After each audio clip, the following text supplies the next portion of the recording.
Hello, my name is Dr. Gary Sherman, and welcome to 300 Heartbeats, a video series about congestive heart failure. Today, in this video, we'll explore some facts about congestive heart failure, and then we'll take a look at the normal heart, in order to have some perspective for what's going on in the heart when things aren't quite normal. So first, let's share some facts. About 5.7 million adults in the United States have heart failure. About 1 in 4 people will get congestive heart failure in their lifetime.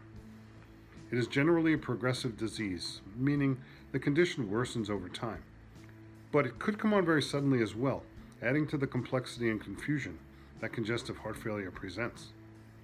Congestive heart failure is the #1 cause of hospitalizations in the Medicare population, but it affects people of all ages.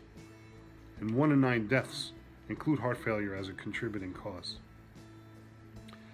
About half the people who develop heart failure die within 5 years of their diagnosis. And heart failure costs the nation about $30.7 billion each year, and this will reach $60 billion by the year 2030. This total includes the cost of healthcare services, medications to treat heart failure, and missed days of work. For me to begin to explain congestive heart failure to you, I think it makes sense to look at the normal heart. The heart is an amazing muscular organ that pumps blood to the rest of our body via the blood vessels of the circulatory system. Imagine squeezing your hand 86,000 times a day, no timeouts, for 85 years. Well, that's what your heart muscle is doing. There are 3 prominent arteries with lots of branches on the surface and diving into the heart to supply its cells with oxygen-rich blood.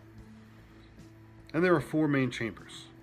On the right side, the upper atrium collects blood from the body and delivers the blood through a one-way valve to the right ventricle. This blood is forcefully pumped to the lungs and through the pulmonary valve into the pulmonary artery and onto the lungs, where the blood gets reoxygenated. Then the blood goes through the pulmonary vein into the heart in the left atrium.